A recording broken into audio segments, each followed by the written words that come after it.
Bonjour à toutes et bonjour à tous. Alors, bienvenue au Thé Rencontre de Femmes et Traditions.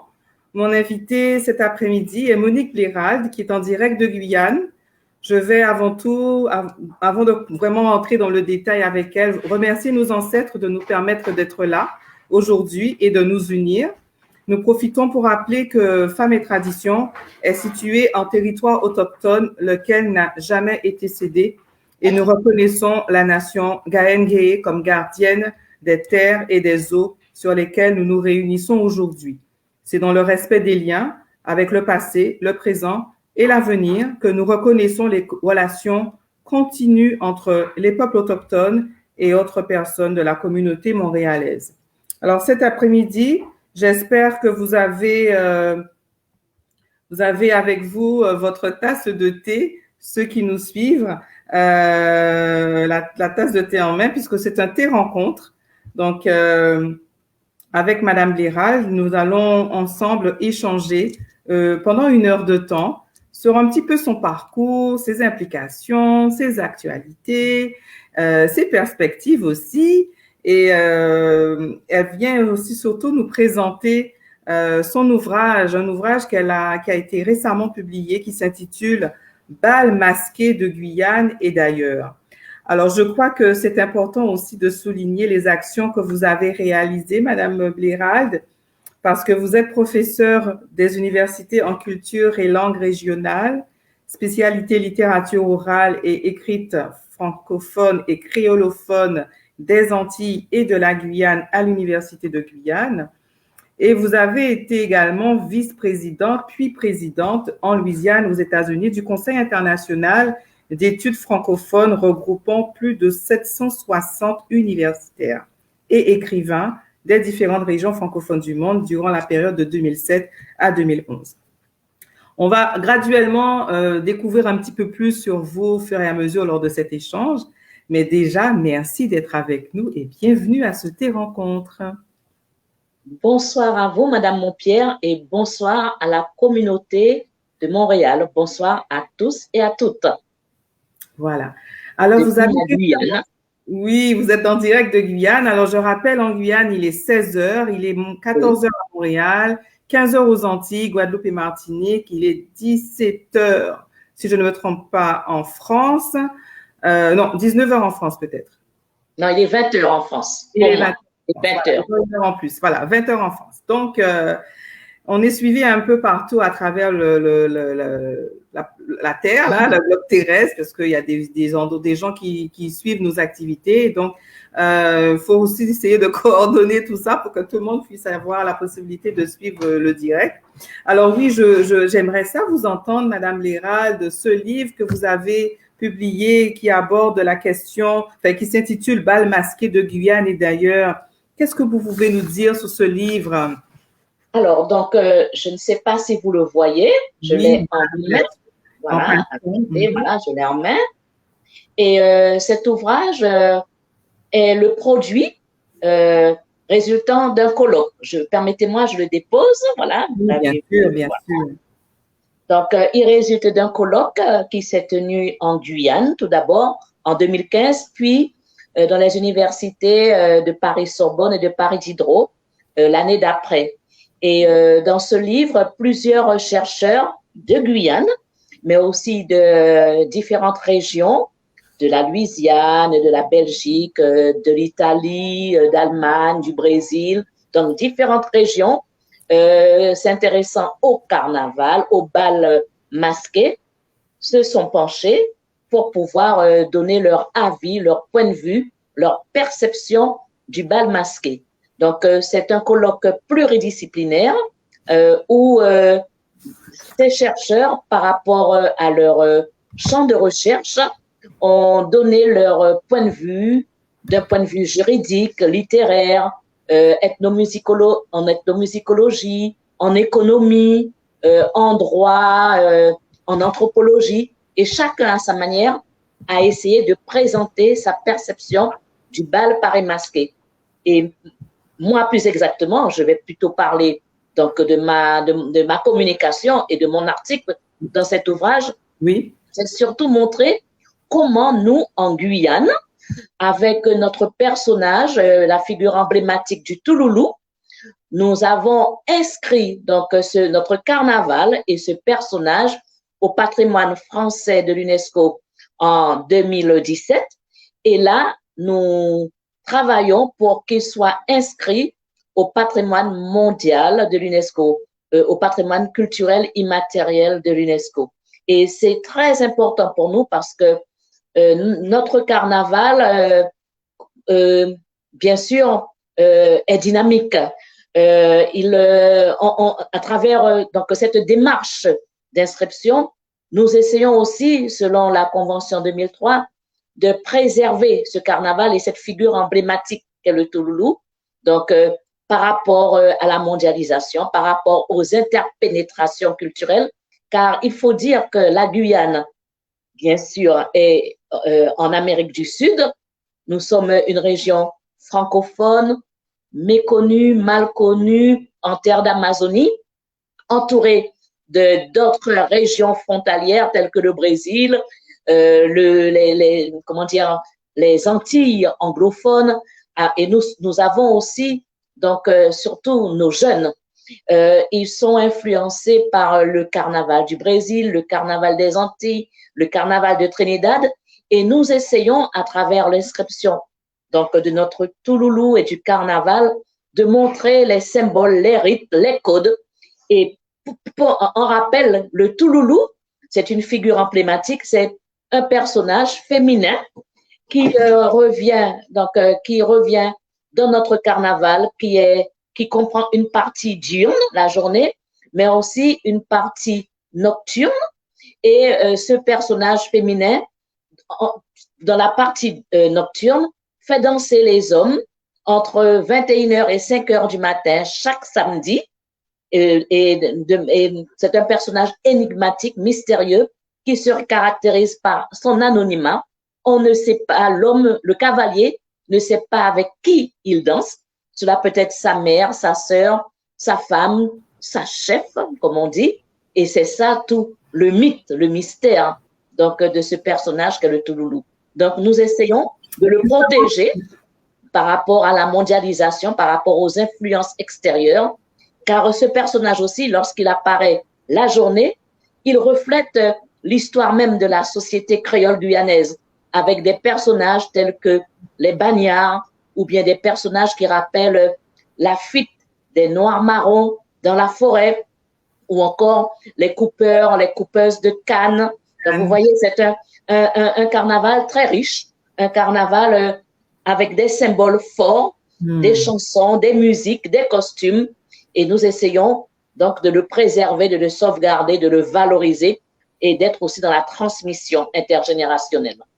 Justement, en parlant du personnage, le Touloulou, est-ce que vous pouvez nous faire une description justement de ce que porte cette personne lors de la période carnavalesque? Alors, tout simplement, je vais vous montrer une photo. Peut-être que vous allez, voilà. Vous voyez? Oui. Je ne sais pas si vous voyez bien. Oui, oui. Donc, voilà. On voit qu'il y a effectivement le masque que porte ce personnage. Il y a le masque et puis, et voilà, tout est vraiment l'anonymat.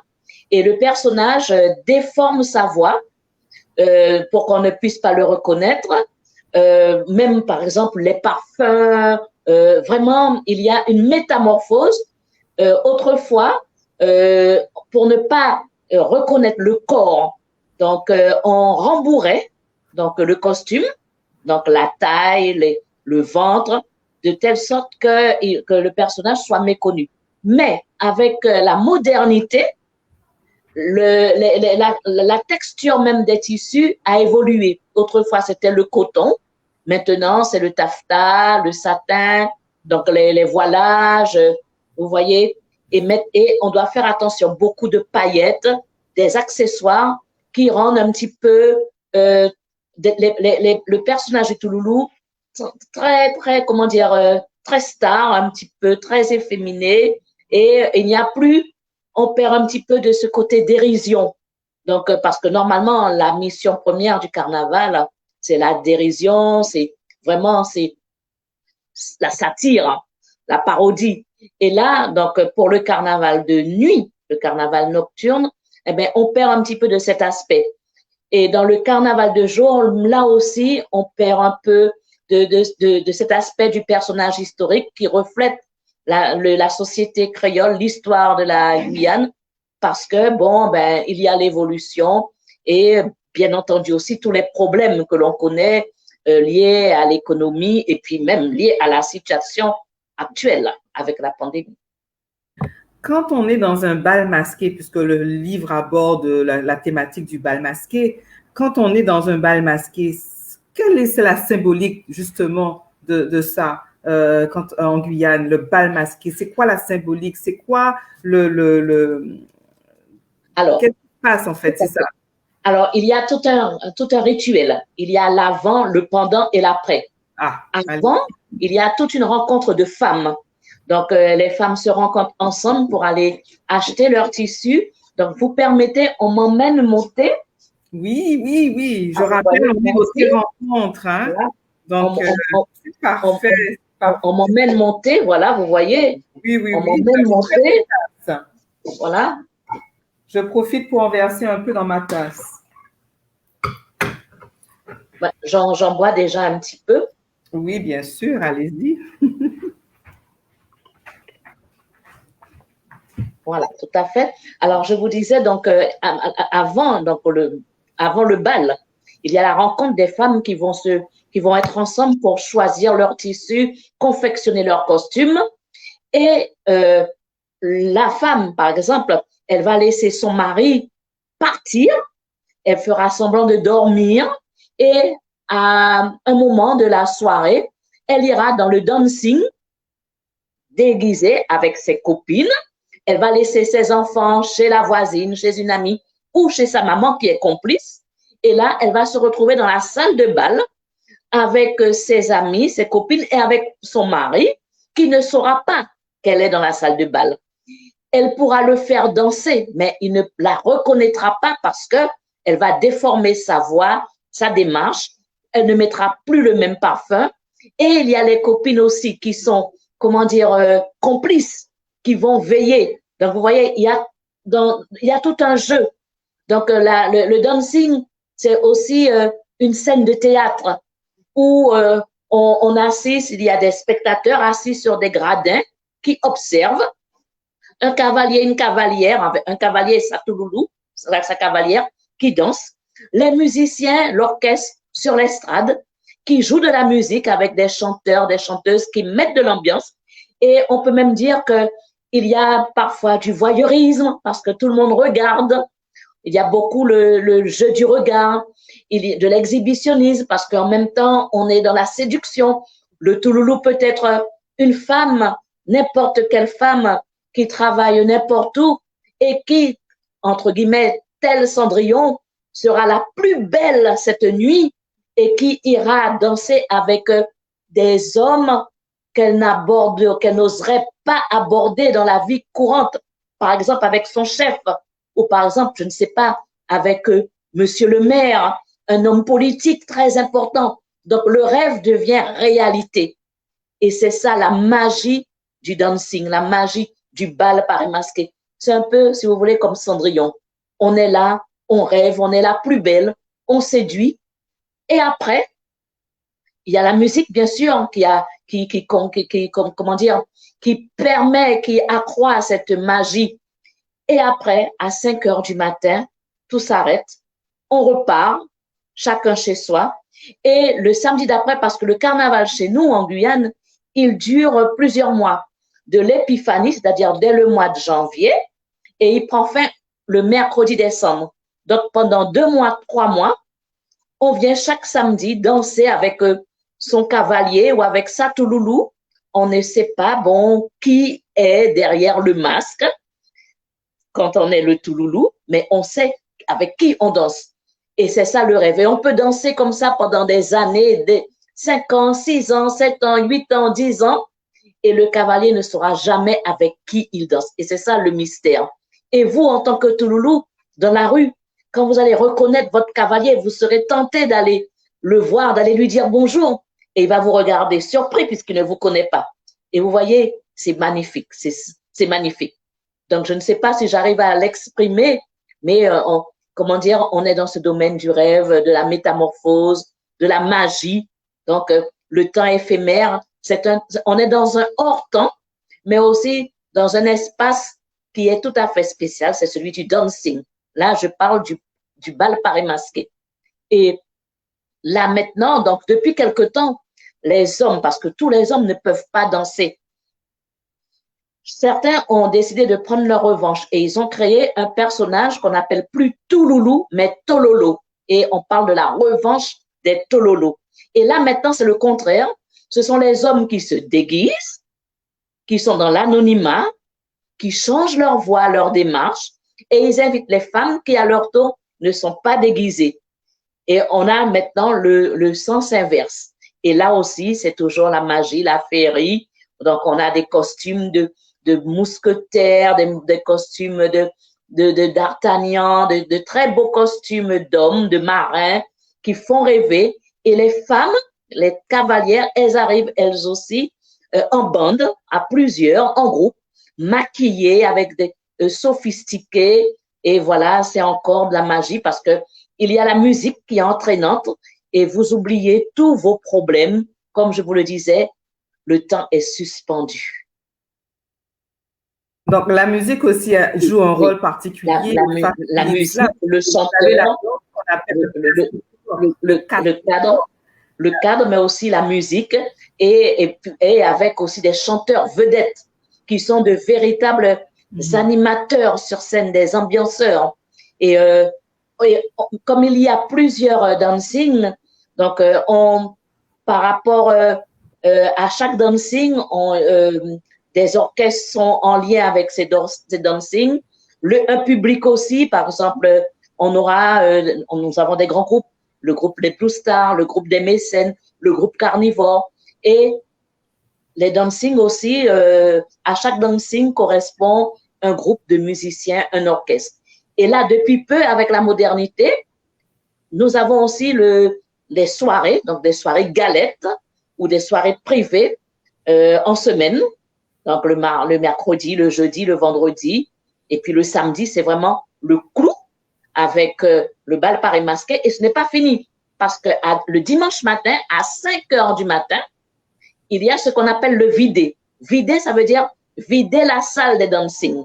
Et là, il y a un camion sur lequel est, comment dire, placé l'orchestre qui a joué dans le dancing, qui vient se retrouver sur le camion avec tous les musiciens à 5 heures du matin et il va parcourir les rues et au fur et à mesure, chacun va quitter sa maison au petit matin à l'aube et va suivre le camion en dansant, en chantant, donc dans diverses artères de la ville, donc entre 5 heures et 8 heures, 9 heures du matin. Et après, ce n'est pas terminé parce qu'on va se retrouver encore pour manger. Et là, c'est encore l'ambiance. Et il y a des plats bien typiques au carnaval parce qu'il faut avoir de l'énergie, de la force. Donc, la soupe, le blaf, avec le punch au lait parce qu'il faut aussi boire un peu de rhum, mélanger avec du lait parce qu'il ne faut pas prendre froid. Il faut avoir de la force pour après ceux qui sont, comment dire, robustes, solides, poursuivre l'après-midi dans les cavalcades, dans les défilés de rue. Donc, vous voyez, c'est très sportif, mais il ne faudrait pas voir uniquement l'aspect festif dans le carnaval. Le carnaval aussi est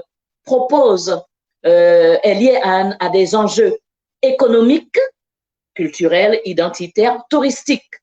Donc, économiques parce que nous avons donc des couturiers, des commerçants qui vendent du tissu, des commerçants donc, pour le tissu, mais aussi des commerçants pour l'alimentation qui vendent aussi des produits, les hôtels, donc les restaurants. Donc vraiment, le carnaval aussi, c'est un vecteur économique, un vecteur touristique, et en plus du vecteur culturel identitaire. Et en même temps, il permet l'intégration, l'intégration sociale, la cohésion sociale, parce que les jeunes s'approprient, ils peuvent aussi c'est un moyen aussi contre la délinquance. Ils peuvent se retrouver et depuis plusieurs mois, ils répètent dans les rues pour pouvoir après être performants le dimanche lors des cavalcades dans les rues. Donc, le carnaval, vraiment, c'est un vecteur touristique, économique, culturel, identitaire, patrimonial, très riche. Alors, on va faire un tour dans le chat. On a plusieurs internautes qui nous suivent cet après-midi. Et là, j'aurais une question qui nous a été soumise par Catherine, qui nous suit depuis ce matin. Merci, Catherine. Alors, la première question serait, est-ce que le bal paré masqué sert aussi d'espace de liberté perdue et retrouvée dans l'inconscient collectif? Alors, justement, c'est pour cela que nous inscrivons le carnaval et le touloulou et ce bal paré masqué à l'UNESCO, car il y a des symboles, des rites à respecter. Et il y a même, tout un code, les commandements, les 10 commandements du touloulou, où c'est expliqué, on ne doit pas, par exemple, danser 3 fois d'affilée avec le même cavalier. On ne doit pas se découvrir. Donc, il y a vraiment, tout est bien codifié. Et on essaie, plutôt les anciens, essaient d'expliquer aux jeunes et aux touristes qui viennent pendant le carnaval en Guyane. Donc, on leur explique un petit peu toute cette symbolique, tout ce rituel donc lié au carnaval. Des cours de danse dès le mois d'octobre, puisque le carnaval il débute en janvier. Dès le mois d'octobre, des cours de danse sont mis en place par des associations qui expliquent, qui présentent aussi ces codes. Et même nous, vous voyez, là, c'est un livret où tout est expliqué. Donc, tout ce que je vous dis, les codes, les rites liés à la nourriture, à le savoir-être, comme le savoir, comme le savoir-faire, pour qu'il n'y ait pas de dérive. Bon, bien sûr, on n'y peut rien, mais on essaie d'être vigilant. Toujours Catherine qui nous pose une autre question. Sait-on l'origine exacte du mot tololo et aussi touloulou? Alors touloulou, déjà, touloulou, quand on parle de touloulou, il faut penser, donc, première acception, au crabe. Parce qu'aux Antilles, on a aussi le touloulou, mais c'est le crabe. Et le sem qui revient pour nous en Guyane, parce que c'est différent des Antilles, le touloulou est lié à la marche. Le touloulou renvoie aussi au fantassin, aux soldats. Et le touloulou, c'est le personnage qui avance, qui marche. Donc, voilà un petit peu. Et donc, on a une métathèse, on avait le mot trouloulou, après touloulou, après qu'a donné touloulou. Donc, tout cela, ce sont c'est l'évolution même de la langue, puisque la langue, elle est aussi évolutive. Et le mot tololo, tout simplement, ce sont les hommes qui ont enlevé le U dans tout, loulou, et ont gardé tololo, tout simplement pour ironiser, pour se moquer un petit peu et prendre leur revanche par rapport aux femmes, par rapport au touloulou. Bien, nous en apprenons beaucoup cet après-midi sur l'aspect du carnaval en Guyane, avec tous ces codes, avec également tout le contexte autour du carnaval.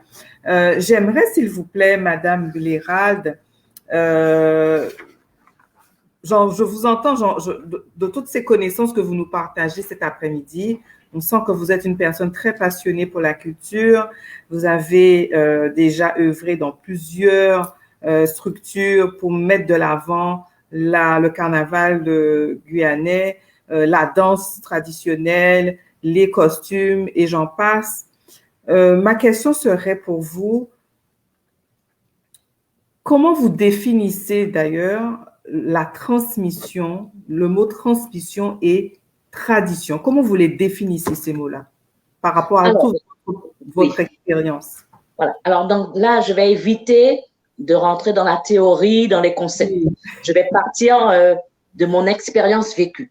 Donc, c'est vrai, donc, nous avons plusieurs termes. Nous pouvons employer le mot folklore aussi, c'est-à-dire la science du peuple.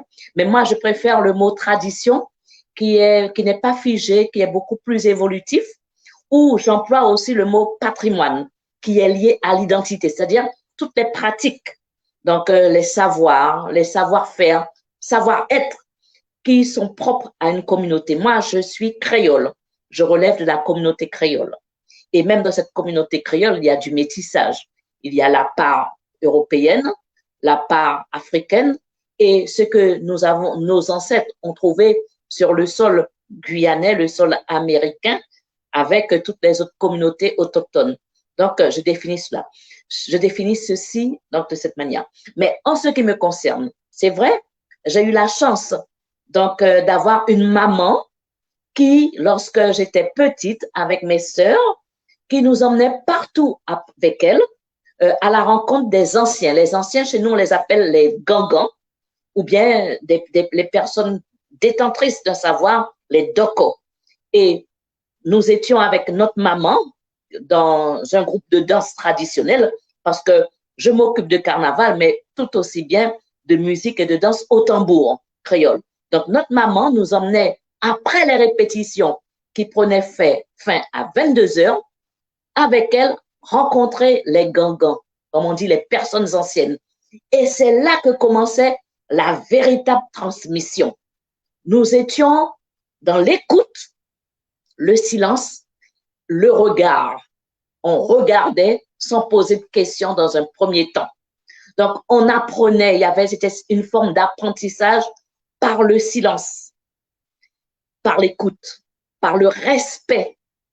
Et après, il y a eu, comment dire, l'imitation, parce que quand, à notre tour, notre maman, elle nous a demandé de mettre en scène certaines choses, certaines danses, ou même de cuisiner certains plats traditionnels, ou de créer, de confectionner certains costumes, des coiffes. Et tout ceci, c'est par imitation. Mais d'abord, il y avait eu l'observation, l'écoute, et c'est ce que j'appelle la transmission donc intergénérationnelle, les anciens qui nous transmettaient. Mais il fallait aussi mériter, comment dire, cette transmission. Parce que par moment, avec notre maman, donc je m'en souviens, nous sommes 4 filles, 4 sœurs, nous étions à l'arrière dans la voiture et elle nous emmenait, donc nous roulions pendant des kilomètres et des kilomètres avec elle jusqu'à la rencontre de ces personnes âgées. Et là, par moment, quand nous arrivions, la personne, elle ne nous recevait pas. Et il fallait revenir une autre fois. Bon, jeunes, nous étions vraiment impétueux, intrépides, impatients. Et notre mère, elle nous disait, non, non, non, vous êtes là dans l'apprentissage. Il faut de la patience, il faut de l'humilité pour pouvoir obtenir les secrets des anciens. Et vous voyez, donc, j'ai été dans une école de vie, l'école de la patience, pour pouvoir comprendre et mériter le secret des anciens. Et là, maintenant, à mon tour, c'est ce que je fais. Je transmets, donc, déjà à mes enfants, mais aussi, comme j'ai la chance d'exercer un métier en lien avec ma passion, puisque je suis professeur des universités en culture et langue régionale, donc j'ai la chance d'enseigner la littérature orale, les contes, d'enseigner aussi tout ce qui a trait à la danse, les chants, le carnaval, les musiques et danses traditionnelles.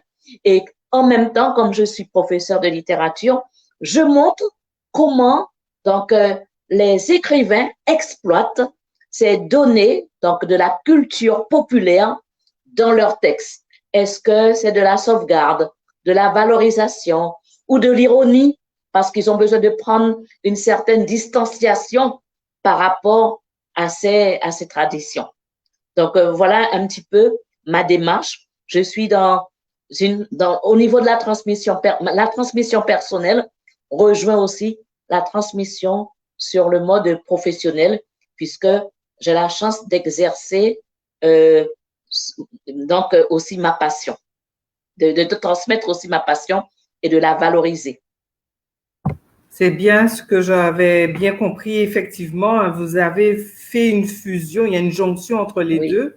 Hein, vous avez pu associer cela et c'est très excellent. On a un autre commentaire de Catherine qui dit que Madame Aline Belfort-Chanol avait aussi œuvré à une étude sociologique, le bal pâté masqué, un aspect du carnaval de la Guyane française qui vient des éditions Espace Guyanais, de collection Espace Aline Guyanais. Belfort, elle est avec nous. Donc, elle est membre de l'Observatoire régional du carnaval guyanais que j'ai fondé en 2014. Elle travaille avec nous.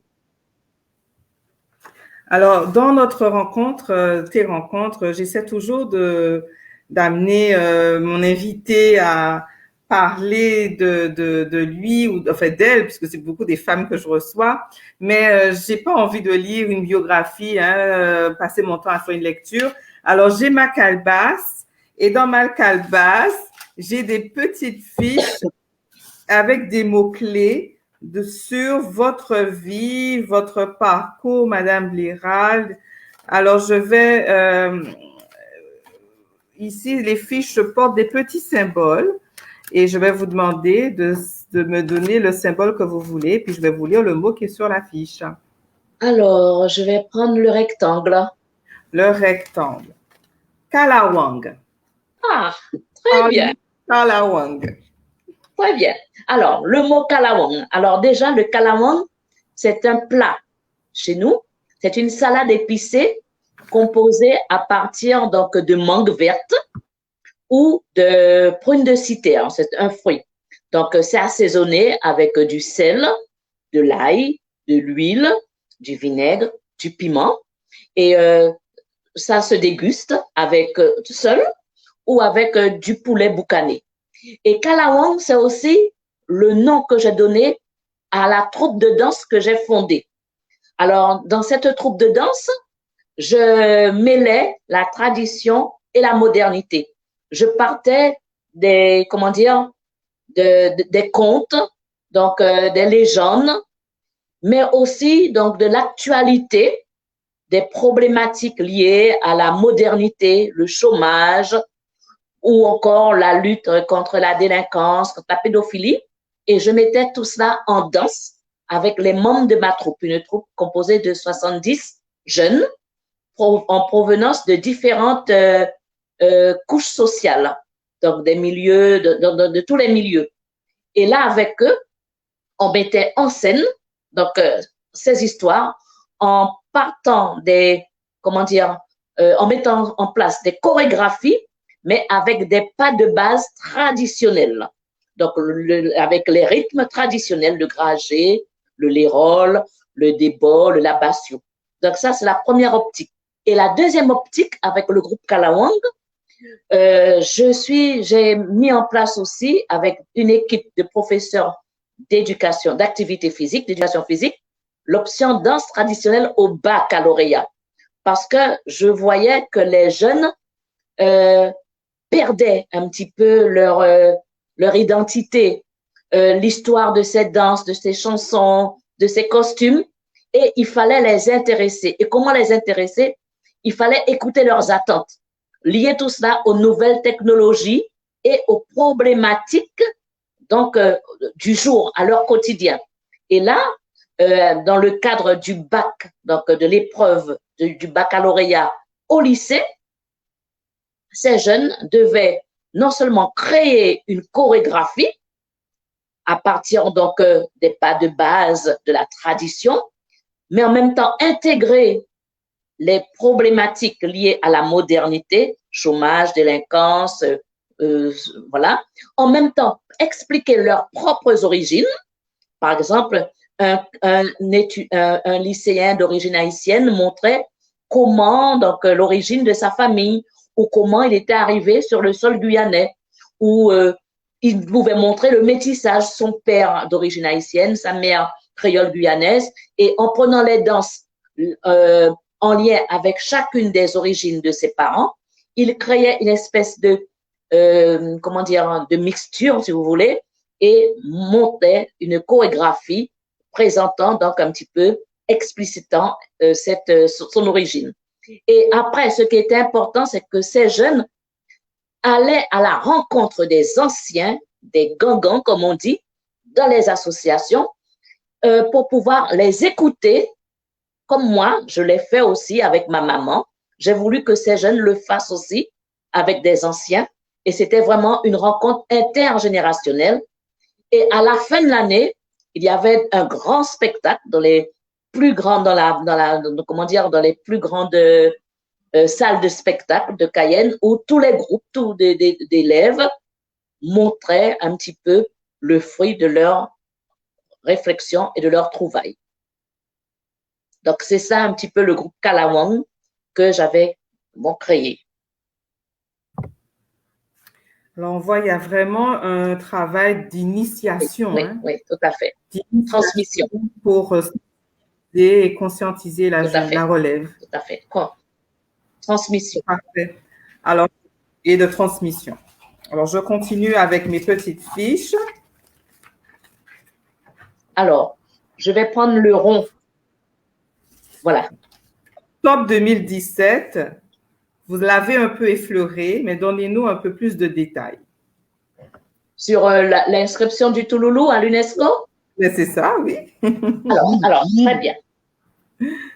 Alors, pour cette inscription du Touloulou à l'UNESCO, il fallait… Avez-vous rencontré des défis pour le faire? Oui, tout à fait. Donc, déjà, la première des règles de la Convention 2003, il faut avoir l'adhésion de la population.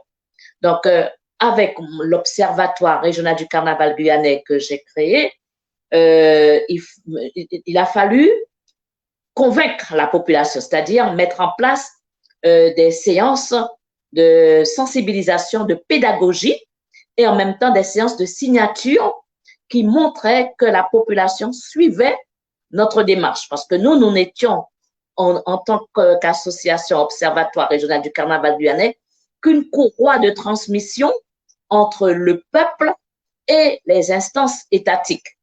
Donc, de cette manière, nous avons consulté en allant dans chaque commune, nous avons parcouru et nous continuons à le faire. Nous parcourons donc les 90 000 km² donc, que constitue la Guyane, donc à l'est, à l'ouest, le littoral, le centre, la capitale. Nous allons auprès donc, des associations carnavalesques, auprès des entreprises pour avoir aussi leur avis, auprès des hommes politiques, auprès des anciens.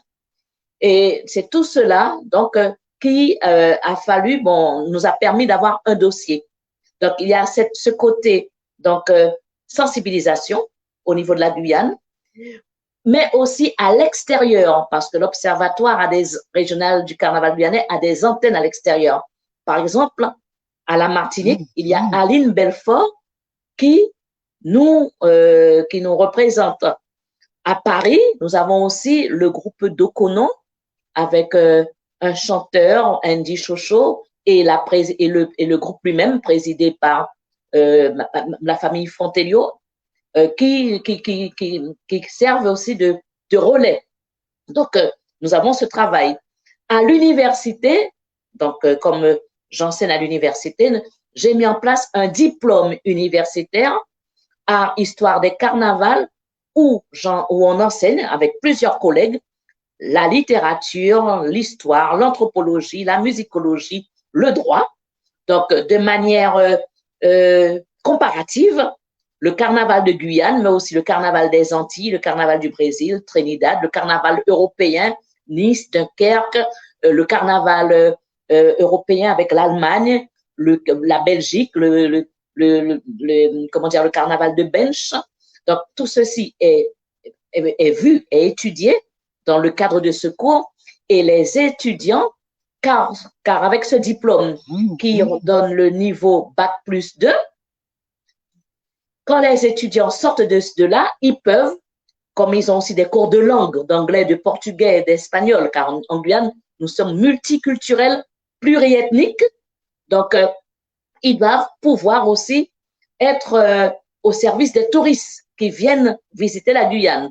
Donc, et ce diplôme leur permet de créer leur propre entreprise, d'être auto-entrepreneurs, soit dans le domaine du vestimentaire, ou soit dans le domaine culinaire, ou soit dans le domaine de la musique. Et ils peuvent ainsi, à leur tour, transmettre, créer, valoriser, et ou bien travailler dans les collectivités en tant que guide touristique, médiateur culturel.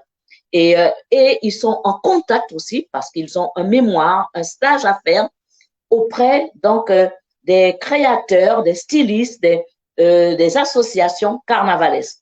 Donc, il y a cet aspect au niveau diplôme et avec les étudiants de manière plus ludique, plus joyeuse, parce qu'il y a aussi l'université n'est pas seulement liée à l'enseignement, la formation, la recherche. L'université aussi, c'est la démocratisation de la culture. Et nous avons créé le Carna Campus. Donc, Carna Campus permet de regrouper tous les étudiants, toute la communauté universitaire, tout le personnel de l'université autour du carnaval. Et là, les carnavaliers, les créateurs de costumes, les musiciens viennent à l'université où sont étudiées leurs œuvres et ils peuvent, avec les étudiants, donc expliquer à leur tour, transmettre, donc comment dire, comparer, coopérer, collaborer, discuter sur leurs œuvres avec les étudiants. Donc vous voyez, il y a un échange et cela s'appelle Carna Campus avec un bal à la fin parce qu'il y a aussi le côté à la fin quand même festif, la nourriture où on explique aux étudiants donc la symbolique, les rites, les rituels, le savoir lié donc au carnaval. Donc là, c'est un petit peu ce que nous avons fait, que nous avons essayé d'expliquer dans notre document déposé pour pouvoir obtenir le label patrimoine, inscription au patrimoine français de l'UNESCO en octobre 2017. C'est extraordinaire, Madame Léral, tout cet investissement que vous avez fait pour préserver les traditions, le patrimoine de la culture guyanaise. La recherche, puisqu'il y a les livres, les colloques. Nous étions en Belgique, au Bénin, au mois de décembre, parce que nous sommes partis. Donc moi, j'essaie toujours d'associer, comme je vous le disais, mon métier, ma passion. Donc, je dirige l'Observatoire régional du carnaval guyanais, composé de personnes de Gangan, de 70 ans, de 75 ans, des personnes ressources qui transmettent. Et à côté, j'ai la chance d'avoir mes étudiants qui sont là avides de connaissances. Et qu'est-ce que nous faisons? Ben, nous partons. Nous ne restons pas uniquement à Cayenne. Nous voyageons à travers la Guyane, sur le territoire. Nous partons à l'extérieur, par exemple à Paris-Sorbonne, à l'université, en Belgique, voir l'exposition du carnaval de Guyane au Musée international du carnaval à Bench. Et là, nous avons travaillé avec les créateurs du personnage du Bench, du Gilles de Bench, inscrit à l'UNESCO. Au mois de décembre, nous étions au Bénin, où nous avons rencontré les groupes porteurs donc, des danses et des personnages guélédais, les masques guélédais, inscrits aussi à l'UNESCO. Et nous avons vraiment échangé avec ces créateurs, avec comment dire, ces personnes détentrices aussi de la tradition du guélédais, voilà, de l'UNESCO. Et là, si cela s'annonce, nous viendrons aussi au Canada pour que vous puissiez nous connaître. Mais bien sûr, c'est avec plaisir qu'on sera très heureux de vous recevoir. On a déjà une petite équipe de personnes là qui commencent à apprécier ce qu'ils entendent là. J'ai Madame Mireille Badami qui voudrait vous féliciter pour votre intérêt et votre investissement en faveur du carnaval guyanais. Alors Mireille Badami, j'en profite. Oui. Donc, c'est une de mes doctorantes, parce que vous voyez, mes étudiants aussi me suivent. Donc, je salue Mireille Badami, qui est d'origine Kalinia. Donc, elle est autochtone et elle travaille avec un collègue. Enfin, je suis sa co-directrice et j'ai un collègue qui est à Ottawa, donc qui est son co-directeur donc, et qui travaille sur Monsieur Pierrot Tremblay, qui travaille avec elle. Nous la co-dirigeons tous deux sur la perlerie amérindienne. Et Mireille, elle est d'origine Kalinia, elle est autochtone. C'est l'une des premières, la première femme, donc autochtone, à préparer une thèse de doctorat. Et normalement, elle est censée venir aussi avec nous au Canada lors de notre prochaine notre prochain voyage à Montréal. Alors, je vais vous passer les 2 autres fiches qui nous restent. Ah bien, je prendrai, donc je vois le triangle. Le triangle. CAPES. Ah, très bien. Alors, le CAPES. Alors, j'ai été, c'est vrai, j'ai fait. Juste l'acronyme, dire que le CAPES, c'est le certificat d'aptitude au professorat de l'enseignement du second degré. Tout à fait. Parce que dans le système scolaire d'ici au Canada, c'est pas la même chose qu'en France. Pour aider les gens un peu à repérer c'est quoi l'acronyme. Puis je vous laisse suivre. Tout à fait. Alors, donc, c'est vrai, donc, pour le CAPES, j'ai été la présidente du jury du CAPES créole. Parce que nous sommes aussi dans la valorisation des langues et cultures régionales, donc créole. Et dans ce cadre, j'étais inspecteur d'académie, inspecteur régional, donc du français, bien sûr, mais aussi du créole. Et dans ce cadre, ma mission, c'était de repérer, de former, d'encourager de jeunes qui rentraient dans l'enseignement pour pouvoir, avec une valence, enseigner le français, mais aussi enseigner le créole, les traditions. Donc, vous voyez, tout ça, c'est lié. Et ce CAPES créole, je l'ai, comment dire, j'ai été la présidente.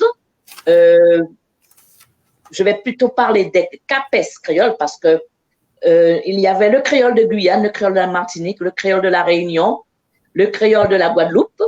Et il fallait vraiment, jusqu'à ce jour, valoriser, montrer, transmettre, mettre en place des formations pour pouvoir mener le plus grand nombre donc d'étudiants à devenir professeurs du second degré au niveau donc de l'académie. Et cela se fait très bien puisque dans le primaire, il y a les classes bilingues et plus loin encore, l'Académie donc de Guyane a instauré ce qu'on appelle les ILM. Ce sont les intervenants de langue, ce sont les intervenants donc en langue maternelle qui sont par exemple d'origine créole, bushinengue. Le bushinengue, ce sont les Noirs marrons ou langue amérindienne qui sont aux côtés des enseignants qui ne maîtrisent pas les langues et les cultures, donc ces cultures, comment dire, autochtones, et qui servent de relais entre l'enfant et donc et l'enseignant. Et par rapport à ça, il y a toute une didactique, toute une pédagogie à mettre en place. Alors, je vais vous prendre un exemple simple. Donc là, c'est toujours en lien avec le CAPES. Quand j'étais inspecteur d'académie en français, mais aussi m'intéressant au créole, j'avais à remonter le fleuve, donc pendant trois jours de pirogue, imaginez-vous, donc bien sûr avec une halte la nuit pour pouvoir s'arrêter, mais 3 jours de pirogue où vous ne voyez que le ciel et l'eau. Et quand vous arrivez, les enfants qui sont là-bas, ce sont des petits noirs marrons, des bushinengue, ou bien des enfants autochtones amérindiens, comme on dit, qui doivent suivre avec leurs professeurs les textes ministériels venant de Paris, où on leur parle par exemple de trains, de métro, pour eux c'est abstrait, où on leur parle encore, je ne sais pas, du roman courtois, donc de l'ancien français. Et là, le jeune professeur que je devais aussi inspecter devait faire passer la notion de métaphore, la métaphore de l'amour, et en s'inspirant du roman courtois du Tristan et Iseult. Imaginez pour des enfants qu'il faut rejoindre après un voyage de 3 jours de pirogue, ou des enfants qui se lèvent le matin pour aller à l'école, qui prennent la pirogue pendant 1 heure de temps pour rejoindre leur salle de classe et qui refont en sens inverse vers 15 heures, 16 heures, le même trajet, qui dorment parfois dans des carbets, il n'y a pas de lumière, et vous allez leur parler de train de Tristan et Iseult. Vous voyez? Et moi, je me suis, en tant qu'inspectrice, j'ai dit non, non, non à ces jeunes collègues qui étaient déphasés. Et je leur ai dit, partez du vécu, partez de la langue de ces enfants. Dans leur langue à eux et dans leur imaginaire, ils ont aussi le langage amoureux. Ils ont, pour les Bushinege, ce qu'on appelle le timbé. Donc, partez de ces images et faites venir les parents que vous allez introduire dans les classes et qui pourront vous parler de ce discours amoureux. Ouais. Et à partir de là, c'est vrai, c'était beaucoup plus clair pour les enfants et les parents aussi étaient valorisés. Donc, voilà un petit peu les expériences que j'ai menées. Bien sûr, il y a les règles et textes ministériels venant de Paris qu'il faut respecter, mais en Guyane, nous sommes obligés aussi de nous adapter au contexte. Oui, il faut s'adapter aux réalités culturelles. Et aux réalités, voilà. Et aux réalités culturelles. Alors, moi, ma dernière fiche, c'est thèse de doctorat. Ah, alors, c'est vrai, cela remonte. Alors, ma thèse de doctorat a porté sur Maryse Condé. Donc, le titre, c'était Féminisme, quête de l'ailleurs, quête de l'autre. Maryse Condé, donc, j'ai travaillé sur elle et je vais même dire peut-être qu'elle m'a peut-être quelque peu influencée dans ma perception donc de la vie, dans ma manière d'être, parce que je suis aussi féministe. Alors, ce n'est pas un féminisme dur, il ne faut pas y voir de la péjoration, non, non. Au contraire, je suis dans le respect, donc dans ce désir de respect, de dignité de la femme. Parce que dans une parité, mais une parité juste, avec le respect de la femme. Et dans l'œuvre de Maryse Condé, j'ai retrouvé cela. Ce qui m'a plu chez elle, c'est cette écriture audacieuse, subversive, donc où elle parlait, comment dire, elle donnait donc ses lettres de noblesse à la femme en tant que telle, et où elle montrait, donc elle allait même plus loin avec certains personnages, donc qui rejoignent un petit peu toutes les théories modernes du care, du genre, et ça m'a beaucoup plu. Et l'expérience aussi, donc dans l'œuvre de Maryse Condé, hormis cet aspect du féminisme, c'est aussi, comment dire, la quête de l'autre, la quête de l'ailleurs, parce que Maryse Condé, son écriture, c'est une écriture du voyage, mais c'est aussi un voyage de l'écriture. Et cela se traduit par rapport au thème.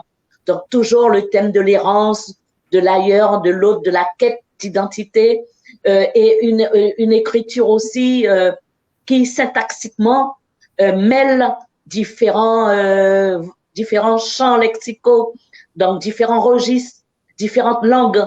Et c'est pourquoi je parle de voyage de l'écriture et de l'écriture du voyage.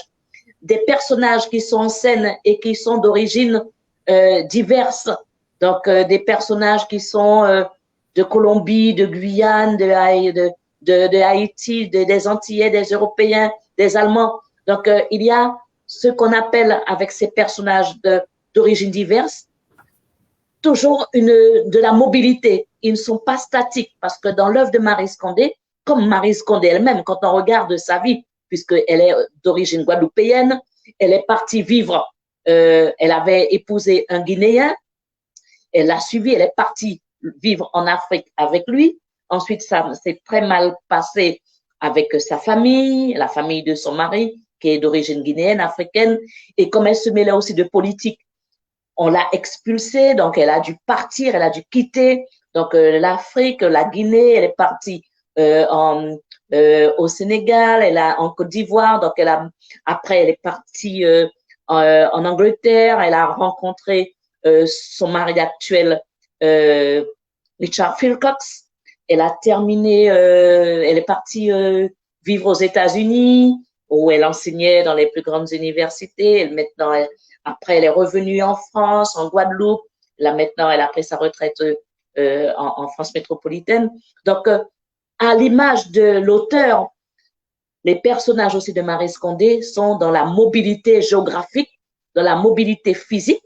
Et même quand ils ne sont pas dans la mobilité physique ou géographique, ils sont dans une mobilité intellectuelle, une mobilité mentale, parce qu'ils sont sans cesse dans un imaginaire qui les ramène soit vers le passé, leur enfance, ou soit vers le futur, où ils sont en train de se projeter, car ils sont à la recherche d'un ailleurs, parce que leur hic et nunc, leur présent, leur immédiateté spatiale et temporelle ne leur convient pas. Donc, ils sont parfois soit dans le refuge du passé, ou soit dans le rêve, parce qu'ils sont idéalistes et par moments utopistes. Et je pense que peut-être quelque part à ma manière, Maryse Condé a dû m'influencer, parce que je ne vais pas dire que je suis utopiste, mais je suis aussi toujours dans les défis, dans les défis, voilà. Et comme je suis aussi une battante, comme aussi les personnages féminins de Maryse Condé, qui sont des militantes politiques, sociales, qui sont comment dire, dans l'humanisme.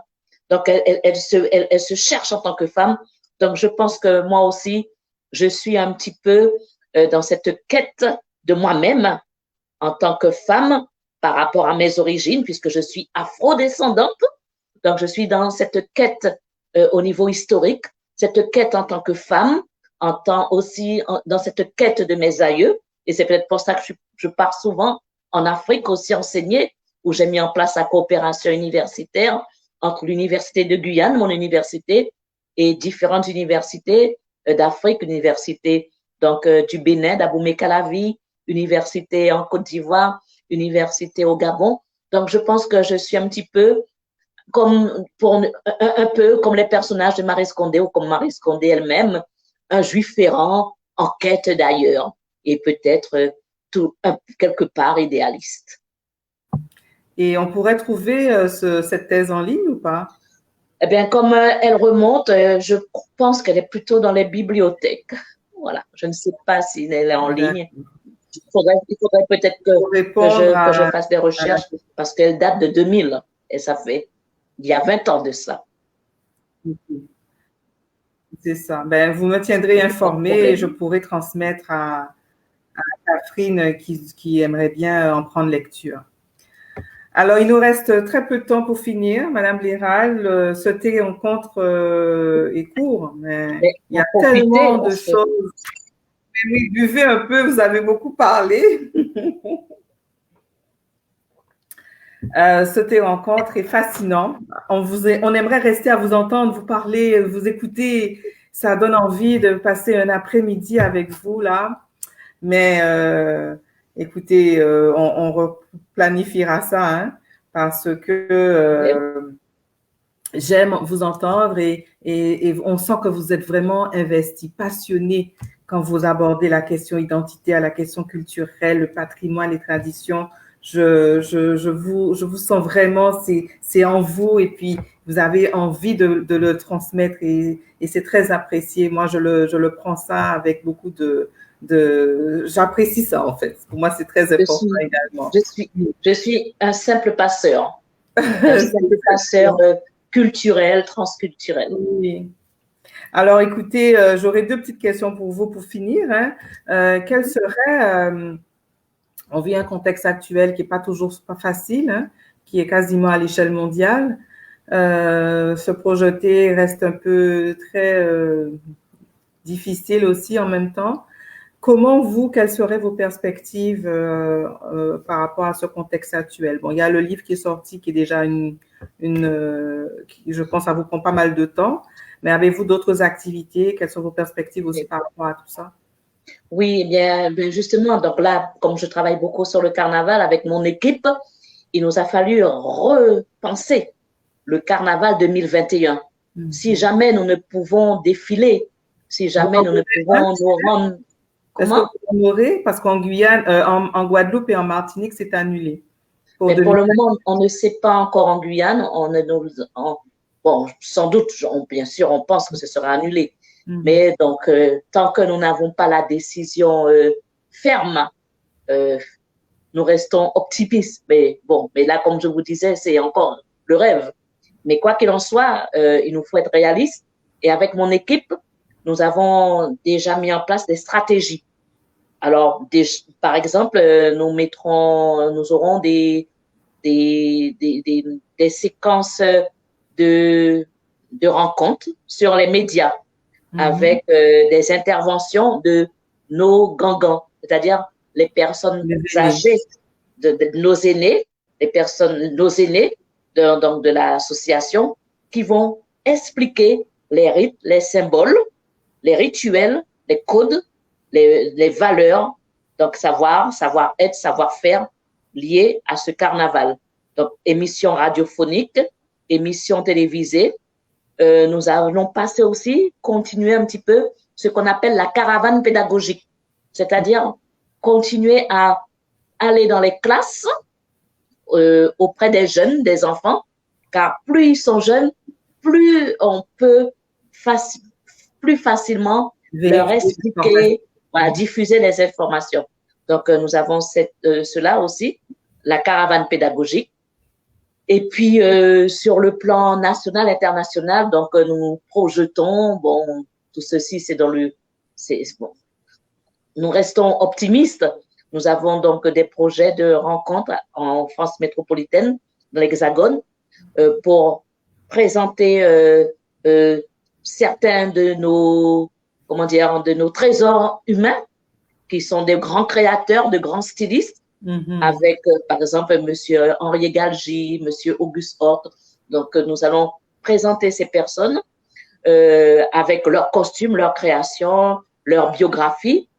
Et pourquoi pas aller au-delà donc de la France hexagonale, comme je vous le disais, nous souhaitons venir à Montréal aussi faire connaître notre patrimoine carnavalesque.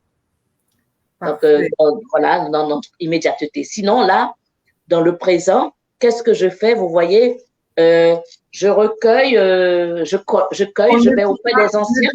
On ne dit pas. Non, mais je vais juste auprès des anciens.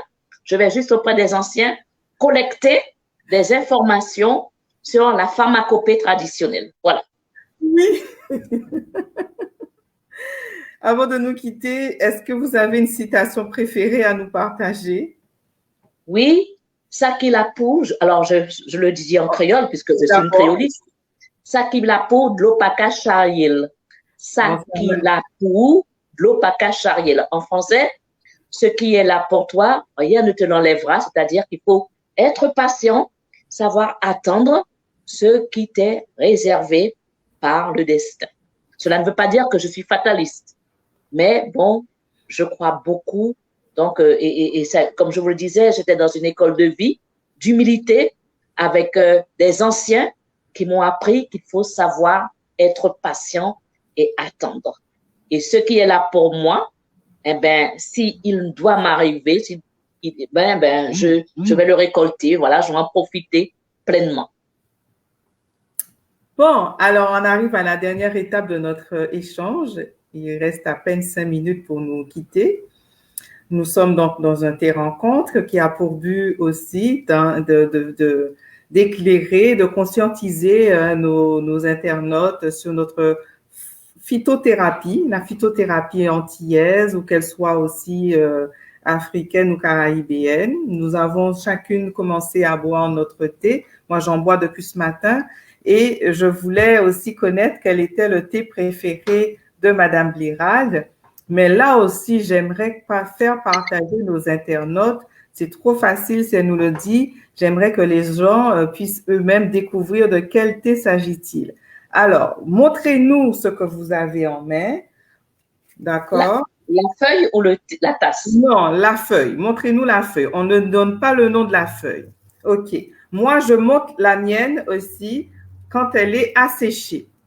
Alors, est-ce que quelqu'un parmi nous qui nous suit en ce moment peut dire de quel thé ou tisane que nous sommes toutes les deux en train de boire? Voici, pardon, la feuille à l'état Oui, Catherine a trouvé. C'est la citronnelle. Alors, ce matin, mon invitée aussi, elle est une fanatique de citronnelle. J'avais fait une autre manière pour aider les gens à trouver. J'avais fait vraiment une sorte de devinette. Là, je me suis dit, je ne vais pas utiliser la devinette du matin, puisque s'il y en avait qui étaient là ce matin et qui viennent cet après-midi, ils le savent déjà. Mais voilà, donc cette feuille, je rappelle, hein, elle a énormément de vertus. On utilise la citronnelle dans un premier temps, c'est sûr, pour éloigner les insectes, les moustiques pendant la période estivale. Enfin, je parle estivale parce que nous, à Montréal, au Canada, pendant l'été, on a des gros moustiques et puis souvent, on peut trouver en pulvérisateur de l'huile essentielle de la citronnelle pour passer sur soi. Mais aux Antilles, hein, la citronnelle est également utilisée beaucoup pour traiter les rhumes, la fièvre, les rhumatismes. Alors, je ne sais pas en Guyane, comment vous l'utilisez aussi? Pareil aussi pour la digestion. Et moi, je l'utilise beaucoup avant d'aller dormir pour m'apaiser contre le stress. Et j'ajoute un peu de miel ou parfois un peu de gingembre. Voilà, parce que nous aussi, en Guadeloupe, on l'utilise aussi énormément pour ce que vous venez de signaler, mais on l'utilise également quand on a c'est un antispasmodique, donc on a des problèmes, des maux de ventre. Inflammatoire. Voilà, c'est ça. C'est utilisé pour ça et également pour faire baisser la cuisine. On l'utilise aussi dans la cuisine. Par exemple, quand on fait du riz, donc on peut prendre les branches pour parfumer le riz. Oui. Ou même on prend des branches pour parfumer le poulet et on fait cuire la citronnelle avec du poulet. Et là, bon, c'est plus comme en Guyane, nous avons les communautés chinoises, laotiennes, Hmong. Donc, ce sont eux qui ont plutôt apporté cette pratique. Bon, et maintenant, elle s'est diversifiée. Elle s'est diversifiée. Alors, vous voyez, quand elle est asséchée, elle se retrouve ainsi. Mais il suffit de prendre juste une branche ou deux branches qu'on met dans de l'eau déjà bouillie, elle redevient verte.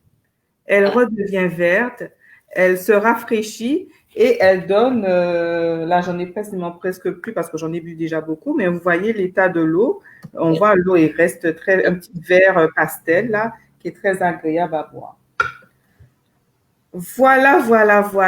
Alors, je remercie tous nos internautes. Merci à Catherine qui a été fidèle au rendez-vous depuis ce matin, qui a participé à notre thé rencontre.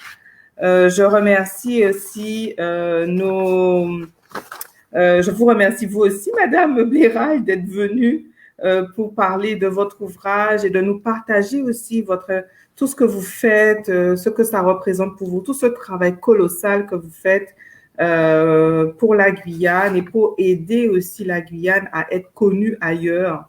C'est un travail immense et vous y êtes très encouragés. Je vois que vous êtes bien encadrés, vous êtes passionnés et on a besoin de personnes comme vous pour continuer à montrer, à souligner cet apport-là qui est nécessaire parce que on est dans une société où notre relève a besoin de s'identifier et elle a tendance à aller s'identifier à ce qu'elle voit mais n'a pas ce repérage pour comprendre qu'elle a besoin d'être elle-même. Et ça, c'est un travail aussi qui relève de nous, mamans, nous, femmes. Et c'est un peu le rôle de Femmes et Traditions qui s'intéresse à la mémoire des femmes, qui défend et qui promouvoit son image comme vecteur de transmission culturelle et qui célèbre également la force d'âme des femmes, toujours autour de la question de l'identité.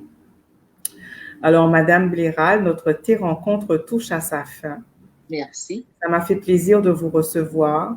Soyez la bienvenue. Si vous avez envie encore de venir nous parler, de nous partager des affaires, je serais ravie. Vraiment. Voilà. Moi aussi, je vous dis merci, Madame Montpierre. Ça a été un plaisir pour moi, ici en Amérique du Sud, d'être en connexion avec vous là-haut, en Amérique du Nord. Oui. Voilà, donc merci beaucoup d'avoir eu cette initiative, un très bel échange et je pense que ce n'est que le début d'une grande aventure entre la terre de Guyane et la terre du Canada. Écoutez, c'est une invitation que vous me lancez, que je reçois avec beaucoup de joie. Alors, c'est certain, il y aura un suivant, il y aura une suite par rapport à cet échange que nous avons eu.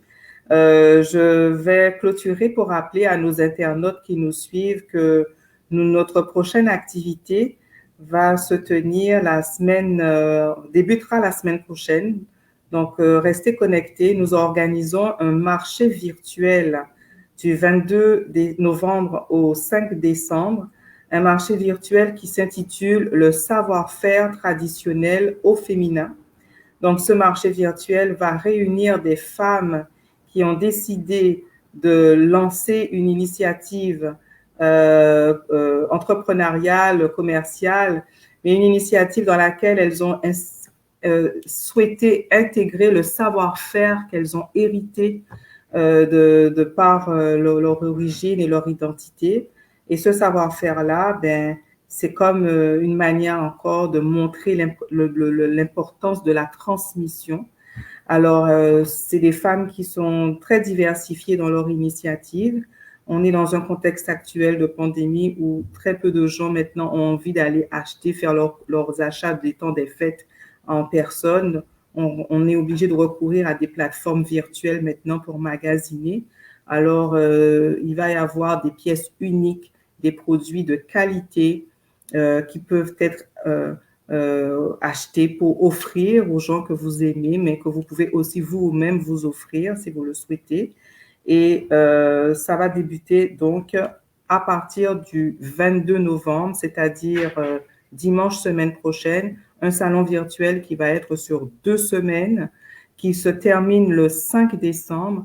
À la clôture de ce marché, nous avons une table ronde qui va réunir 4 femmes qui sont spécialisées dans le cosmétique éco-responsable, mais le cosmétique dans lequel elles ont inclus leur savoir-faire traditionnel. Elles viennent de différents pays, elles sont 4, et elles ont une gamme de lignes cosmétiques qui s'adresse à tout type de personnes avec des ingrédients différents, mais le dénominateur commun, c'est que ces produits-là ont le respect du savoir-faire qu'elles ont hérité.